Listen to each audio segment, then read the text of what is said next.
परी के वरदान की कहानी। एक गांव में नंदू नाम का लड़का रहता था जो अपने माता पिता की दिल से सेवा करता और उनकी हर बात मानता था। नंदू मन लगाकर पढ़ाई करता था और हमेशा सबकी मदद को तैयार रहता था। गांव के सभी लोग उसे बहुत प्यार करते थे। नंदू के पिता दिन भर फेरी लगाकर सब्जी बेचा करते थे और उसकी माँ घर संभालती थी। उसकी एक छोटी सी बहन थी जिससे वह बहुत प्यार करता था। पिता की कमाई से घर और पढ़ाई का खर्चा निकल जाता था। स्कूल जाने से पहले नंदू सुबह सारी सब्जियां धोकर ठेली पर सजा देता था, जिससे उसके पिता को मदद मिल जाती थी। एक दिन उसके पिता बारिश में भीग गए और बीमार पड़ गए। फिर एक दिन अचानक उनकी मृत्यु हो गई। इस हादसे से पूरा परिवार हिल गया। घर में सभी पैसे पैसे के लिए मोहताज हो गए। नंदू के माँ की तबीयत भी खराब रहने लगी। नंदू समझ नहीं पा रहा था कि कैसे वह परिवार की मदद करे। नंदू ठेली लगाना तो चाहता था, लेकिन अभी वह सिर्फ 8 साल का था। इतनी कम उम्र में वह इस काम को नहीं संभाल सकता था। नंदू ने अपनी माँ से रामायण महाभारत के साथ साथ दैवीय चमत्कार की कहानियाँ सुनी थी। उसके मन में विचार आया कि भगवान तो सभी की मदद करते हैं, उसकी भी जरूर करेंगे। ये सोचकर एक दिन तड़के ही वह मंदिर पहुंच गया। उसने वहां जाकर हाथ जोड़ा और बोला, भगवान मैं छोटा बालक हूँ, पूजा करना नहीं आता, लेकिन तुमसे विनती करता हूँ कि रास्ता दिखाओ। इस तरह नंदू स्कूल जाने के क्रम में नियम से रोज मंदिर जाता और भगवान से विनती करता। इस तरह करते करते उसे कई महीने गुजर गए। इस दौरान न तो भगवान ने दर्शन दिए और न ही परेशानी दूर हुई। कभी कभी नंदू निराश हो जाता कि उसे पूजा करना नहीं आता, इसलिए भगवान दर्शन नहीं दे रहे, वरना वह तो सबकी मदद करते हैं। फिर भी उसने मंदिर जाना और पूजा करना नहीं छोड़ा।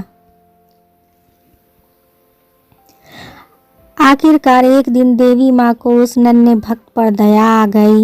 एक दिन जब नंदू बिस्तर पर गहरी नींद में सोया था, उसे लगा आकाश से एक तेज रोशनी आ रही है और पूरा कमरा रोशनी से भर गया। कुछ देर बाद उस रोशनी से हाथ में छड़ी लिए नन्ही परी निकली, जो बिल्कुल वैसी ही थी जैसा उसने किताबों में पढ़ा था। नंदू को यकीन नहीं हो रहा था। वह भौचक्के से बस उसे देखते ही जा रहा था। तभी परी ने मुस्कुराते हुए कहा, नंदू मैं सच में तुम्हारे सामने खड़ी हूँ। नंदू ने तुरंत कहा, तो क्या तुम परी हो? परी ने मुस्कुराते हुए कहा, हाँ, तुम यहाँ कैसे? घबराकर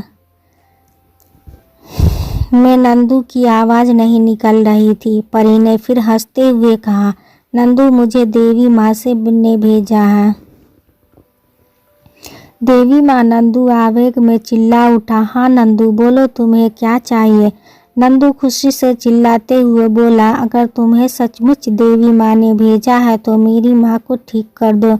परी बोली, ठीक है नंदू, कल तक तुम्हारी माँ ठीक हो जाएगी, लेकिन मैं तो तुम्हें वरदान देने आई थी, तुमने अपने लिए कुछ मांगा ही नहीं। नंदू बोला, मेरी माँ ठीक होगी तो पूरे परिवार की देखभाल कर लेगी। बच्चों पर पहला अधिकार माँ का होता है, इसलिए मैंने माँ के लिए मांगा। परी खुशी होकर बोली, नंदू तुम बहुत अच्छे हो, तुम मुझसे एक और वरदान मांग सकते हो। इस पर नंदू बोला, परी मुझे ऐसा वरदान दो कि मैं बड़ा होकर अच्छे रास्ते पर चल सकूं। परी ने खुश होते हुए नंदू को एक अंगूठी दी और बोली, इसे पहनकर जो मांगोगे वो मुराद पूरी होगी, लेकिन जिस दिन गलत काम के लिए इस अंगूठी का इस्तेमाल करोगे तो इसकी शक्ति खत्म हो जाएगी। एक बात और, इस अंगूठी का जिक्र किसी से न करना, वरना गायब हो जाएगी। ऐसा कहकर परी वहां से चली गई। सुबह उठकर जब नंदू ने देखा तो अंगूठी उसकी उंगली में मौजूद थी। उसने देखा कि माँ पूरी तरह से ठीक हो चुकी है और घर के काम कर रही है। वह अपनी माँ को सारी बात बताना चाहता था, लेकिन फिर परी की बात याद आ गई और वह चुप हो गया। मेहनत के बल पर अब उसका परिवार सुख से रहने लगा।